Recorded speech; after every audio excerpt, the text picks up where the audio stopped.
Assalamualaikum warahmatullahi wabarakatuh.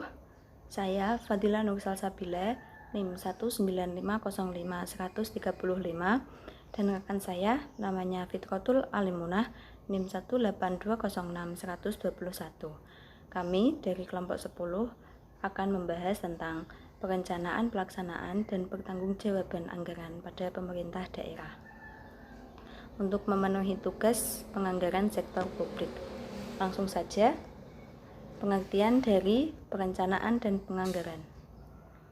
Perencanaan adalah suatu proses yang berkesinambungan yang mencakup keputusan atau pilihan di antara berbagai kegiatan untuk mencapai tujuan tertentu di masa yang akan datang. Perencanaan dan penganggaran sendiri itu merupakan cerminan dari efektivitas pengelolaan keuangan daerah yang baik untuk menunjang keberhasilan desentralisasi fiskal. Nah, apa sih desentralisasi fiskal itu? Desentralisasi fiskal adalah pendelegasian tanggung jawab dan pembagian kekuasaan serta kewenangan pengambilan keputusan di berbagai fiskal. Selanjutnya, ada siklus perencanaan dan penganggaran keuangan daerah.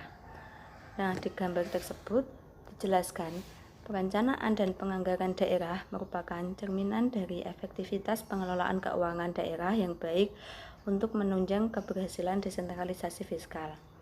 Proses dari perencanaan itu sendiri adalah yang pertama, rencana pembangunan jangka panjang daerah atau RPJPD dengan memperhatikan rencana pembangunan menengah nasional merupakan suatu dokumen perencanaan pembangunan daerah untuk periode 20 tahun yang digunakan sebagai acuan dalam menyusun rancangan pembangunan jangka menengah daerah atau RPJMD untuk setiap jangka waktu 5 tahun. Nah, setelah RPJMD itu ditetapkan, pemerintah daerah menyusun rencana kerja pemerintah daerah atau RKPD yang merupakan penjabaran dari RPJMD untuk jangka waktu 1 tahun yang mengacu kepada rencana kerja pemerintah. Yang selanjutnya, kepala daerah berdasarkan RKPD menyusun rancangan umum kebijakan APBD yang telah dibahas kepala daerah bersama DPRD yang disepakati menjadi kebijakan umum APBD atau KUA APBD.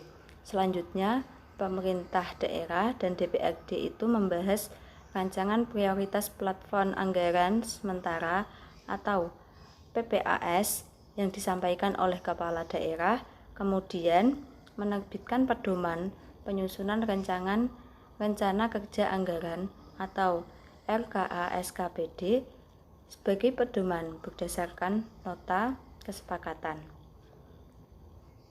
Selanjutnya itu menyusun peraturan daerah tentang APBD dan rancangan peraturan kepala daerah tentang penjabaran APBD. Nah, rencana pembangunan daerah tersebut akan dievaluasi yang kemudian ditetapkan oleh kepala daerah yang menjadi peraturan daerah tentang APBD dan peraturan kepala daerah tentang penjabaran APBD. Yang selanjutnya akan dibahas oleh pemateri kedua. Selanjutnya adalah pertanggungjawaban pelaksanaan anggaran. Istilah pertanggungjawaban secara etimologi berasal dari kata tanggung jawab.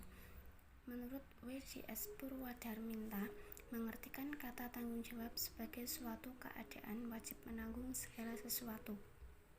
Dalam bahasa Inggris, pertanggungjawaban disebut accountability yang berasal dari kata account.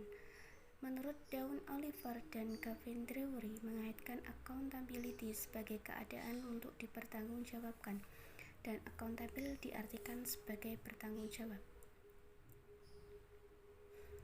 Dalam negara hukum, wewenang pemerintahan itu berasal dari peraturan perundang-undangan yang berlaku. Artinya, sumber wewenang bagi pemerintah adalah peraturan perundang-undangan. Secara teoritis, kewenangan yang bersumber dari peraturan perundang-undangan diperoleh melalui 3 cara, yakni adanya atribusi, delegasi, dan mandat. Atribusi adalah pemberian wewenang pemerintahan oleh pembuat undang-undang kepada organ pemerintahan. Delegasi adalah pelimpahan wewenang pemerintahan dari satu organ pemerintahan kepada organ pemerintahan lainnya, sedangkan mandat terjadi ketika organ pemerintahan mengizinkan kewenangannya dijalankan oleh organ lain atas namanya. Ketentuan mengenai pertanggungjawaban keuangan daerah diatur dalam pasal 31 ayat 1 dan 2 Undang-Undang Nomor 17 Tahun 2003 mengatur bahwa gubernur atau bupati atau wali kota menyampaikan rancangan peraturan daerah tentang pertanggungjawaban APBD kepada DPRD berupa laporan keuangan yang telah diperiksa oleh BPK yang meliputi laporan realisasi APBD, neraca, laporan arus kas, dan catatan keuangan yang dilampiri dengan laporan keuangan perusahaan daerah berkaitan dengan pengaturan dalam pasal 27 ayat 1 UU Nomor 32 Tahun 2004. Sekian presentasi dari kelompok kami. Apabila ada kata-kata yang kurang berkenan di hati teman-teman, akhirul kalam, wassalamualaikum warahmatullahi wabarakatuh.